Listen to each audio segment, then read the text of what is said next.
Les tableaux croisés dynamiques vont vous permettre de réorganiser différemment les données que vous avez à l'intérieur d'un tableau.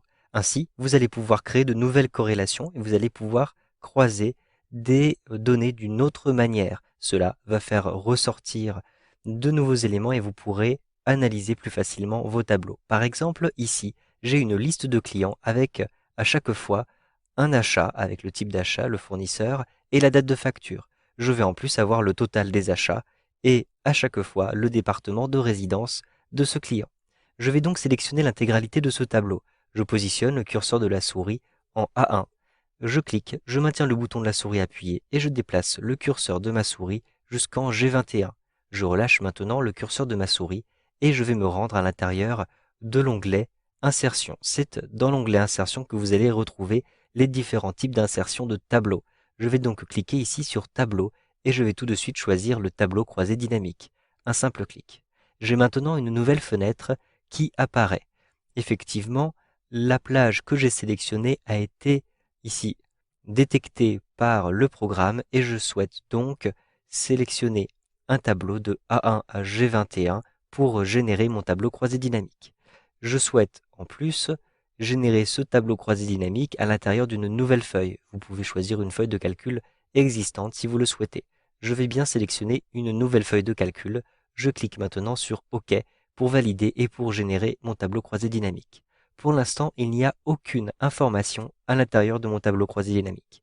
Je souhaite retrouver différents éléments en colonne, en ligne, et je souhaite avoir des valeurs qui vont être calculées automatiquement. Par exemple, pour les colonnes, les en-têtes de colonnes, je souhaite avoir les différents fournisseurs. Je vais donc ici sélectionner les fournisseurs, je clique, je maintiens appuyé et je vais déplacer les fournisseurs ici en colonne. Un simple clic et vous le voyez, je vais avoir les fournisseurs qui apparaissent en en-tête de colonne. Je vais ainsi pouvoir croiser différents éléments. Par exemple, je souhaite savoir pour chacun des fournisseurs quels sont les types d'achats. Je vais donc ici sélectionner les types d'achats et je vais les mettre en ligne. Je déplace les types d'achats en ligne. Je vais ainsi pouvoir croiser le total des achats, par exemple les valeurs des achats qui ont été effectués pour chacun de mes fournisseurs et pour chacun des types de produits. Donc, je vais retrouver ici total des achats et je déplace le total des achats à l'intérieur du champ valeur. Je relâche le bouton de ma souris et vous le voyez, je vais avoir une synthèse qui est faite. Automatiquement, lorsque vous glissez des valeurs à l'intérieur de ce champ valeur, vous avez une somme qui est faite. Si vous avez simplement des dates ou des valeurs textuelles, vous aurez une synthèse qui sera automatiquement faite avec le nombre, c'est-à-dire qu'il va vous compter le nombre d'occurrences.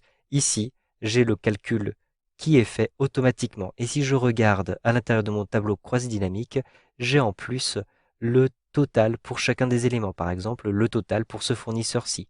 Si je regarde ici, en ligne, je vais avoir le total général pour chacun des produits. Il me suffit de positionner le curseur de la souris sur l'un des résultats pour savoir à quoi cela correspond.